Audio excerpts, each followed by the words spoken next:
Hey, good morning or good afternoon. Welcome back to the Sunday Serving channel, where you come for words of hope and joy and inspiration from the gospel of Jesus Christ. And today we're back with you with my friend TJ. Good to be back. Thanks for joining. I think people appreciate it when there's two faces to look at and a little conversation, different thoughts. So, what should we talk about today? I have an idea. I know we've talked about this before, we've read passages about this, but Jesus says we should love our enemy. Love of enemy. That is such an important topic. First of all, what does it mean? Who is an enemy? Should we have enemies? And then if we do, or when we have enemies, what do we do about it? How do we treat them? And of course, what comes to mind are those famous teachings from Jesus from the Sermon on the Mount. Yeah, we should read them when we get about loving the enemy. It's so tied into forgiveness. Yeah. It's tough, but it is a commandment of Jesus. But the other thing I was thinking about, TJ, is that a concept that was totally new through Jesus' teaching, or is it actually something that there's some shadows of, at least, or in the Old Testament, because it's God's way. It's God that doesn't want us to hate our enemies. Well, we were talking earlier, it's a good point. There are these little shadows and foretastes of Jesus' teachings in the Old Testament. Should we read some of those? Let's start with that, because I find it fascinating. We picked out a couple actually for you, and the first two are from the books of Moses, from the laws. I'll start one. You can why don't you read that one from Leviticus? Sure. Yeah. This is Leviticus 19:18. You shall not take vengeance or bear a grudge against the sons of your own people, but you shall love your neighbor as yourself. I am the Lord. I love that, how he always ends with, I am the Lord. Yeah.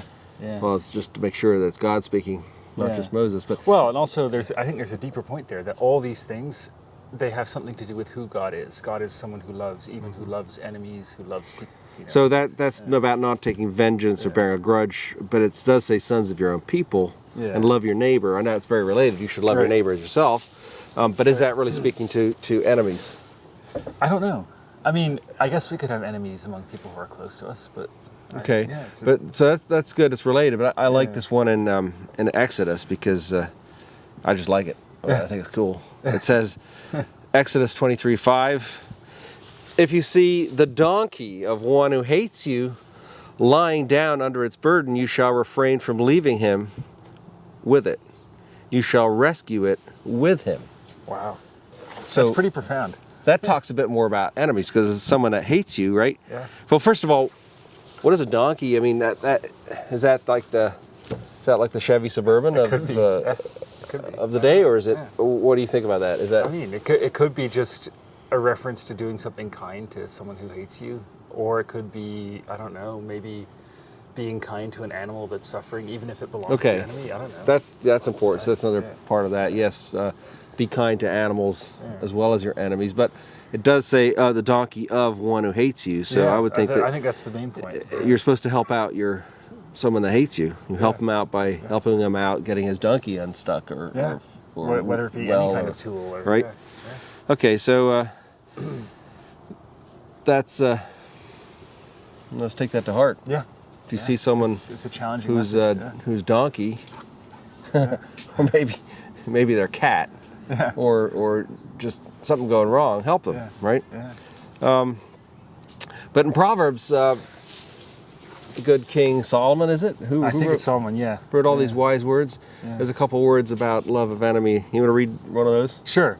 This is Proverbs 16, verse 7. When a man's ways please the Lord, he makes even his enemies to be at peace with him. Wow. So if we do what's right, if we show love to those around us, then maybe our enemies will disappear. So basically, if we're really righteous, if we're meaning that we follow God's ways, this says we won't have enemies. Yeah. It says even your enemy will be at peace with you. Yeah. I mean, that's pretty deep. That is. I guess it just shows that we don't do that fully, because most people we're have not a few there people yet. that are. We're not there yet. Yeah. I'm not there yet. Well, Proverbs 25:21, it says, if your enemy is hungry, give him bread to eat, and if he's thirsty, give him water to drink. So there we go. I mean, that was written before Jesus' time, right? Right, and that's something and that Jesus Jesus quoted that And Paul also quoted that in Romans. Yeah. about loving our enemy by giving him food when he's hungry and water when he's thirsty. So I think maybe we should go to the more well-known teaching of Jesus from the Sermon on the Mount. Sure, let's do it. Because this is so important. I know we've read this before on this channel, but today, I mean, we're in this contentious election cycle, and I know there's a lot of division, there's a lot of polarization, and there's enemies being made simply because of, there should be freedom of thought, and we should be happy that there's the freedom to elect a government. If we lived under a king like back in the biblical times, they kind of just had to accept it, good or bad. And there's regimes all over the world these days. Right, there's wars. So in that background, Jesus taught this. So should we read that? I know it's both in Matthew and in Luke. Which one do you like better? I mean, they both are. They're so similar.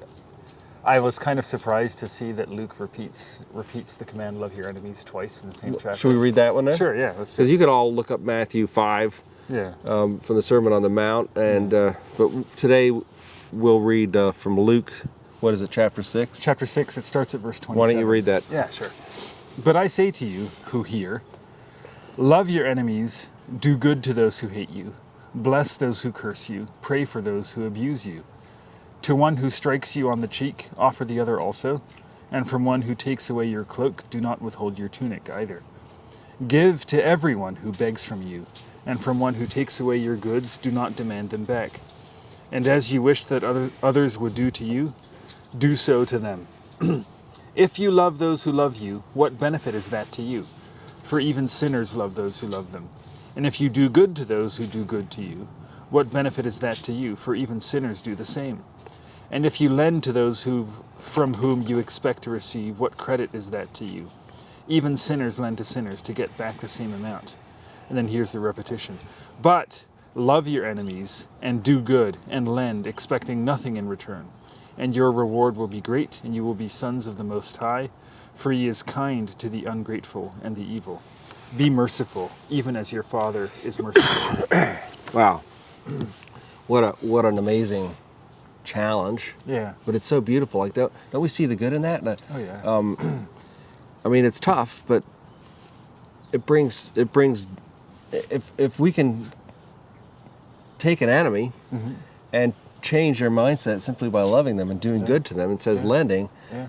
There is no more enemy. There is no more war. Yeah. There's more community, more family, more.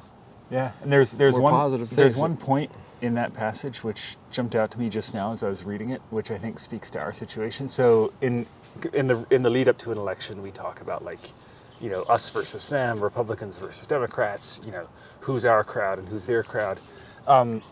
The word sinner there. So I think in a way back then, everyone who Jesus would have been speaking to would have said, I'm a sinner, I make mistakes, I haven't kept the commandments. But there's a second meaning to that, which means someone who's outside the law. So the people who followed the law, the Jewish people, it makes a group. And then you have people who are outside the boundary of that. And that word sinner can sometimes refer to that. So I think Jesus might also have been saying, the people who are outside your group, the people who are outside your in crowd, whatever, those are the people that you should love. And also those sinners that he talks about, they do, he says, they do good things to people who do good things for them or whatever, but we can do more than that, if that makes sense. Makes a lot of sense. Yeah. And, we don't need to, we can't fix or change the world or change someone's opinion or, That's true.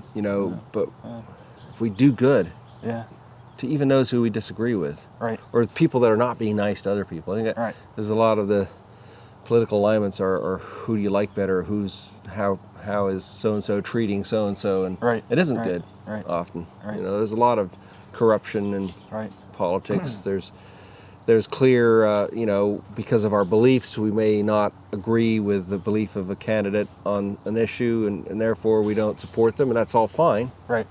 That's all fine. We should follow our consciences in all we do.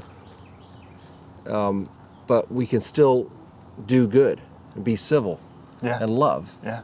Agreed. those that we 100%. disagree with, and that here it says that'll change your enemy. Love your enemy, do good, and land, expect nothing in return. Your reward will be great. And be merciful, even as your Father is merciful. So again, it points to forgiveness, and we were having a discussion about that. Like, it's not to say that any of us are the judge of what's right and wrong, and we need to call out right and wrong, but let's let God be the judge, because our job is to love and to do good, even to those that don't like us or we disagree with. And I think that message, if we as followers of Jesus take that more seriously, if we're willing to do that in our personal lives, but also nationally, like, be careful about spreading hate on enemies. Rather do good, forgive, show love Yeah. to those that Yeah. actually may not even be our enemies. Yeah. Do you think, if we were sitting here with Jesus and we said, is it right to have an enemy? What do you think he would say? I think he would say no. Yeah. That's a good question. Ask yourself that. Is it even right to have an enemy? Yeah. One day we'll ask God, but if following Jesus' example, I can't think of any. Well, he upset the money changing tables and drove out the money lenders. So he took action, but never did he It wasn't out of a sense name of enmity. someone as Yeah. yeah. So there it is. Love the Lord, love your enemy, Yeah. do good to those who hate you, and of course that's repeated in Romans. Paul repeats that whole Right, theme, but right. we won't read it today. That might be a good one for another time. But I would like to end with a word from John, another gospel where Jesus' farewell address speaks to the opposite of enmity, which is love. A new commandment I give to you, and that you should love one another just as I have loved you. You also to love one another. By this all people will know that you are my disciples if you have love for one another. So of course Jesus said that to his disciples. So within the house or fellowship of God, we are to love one another. But Jesus' example is love even your enemy. So bless you. If that's a difficult teaching, good. Let's Join the change. club.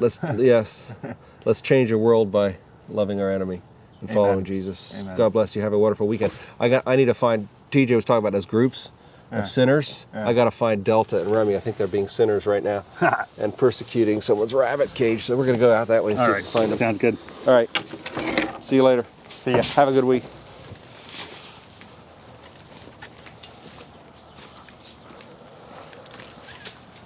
Delta.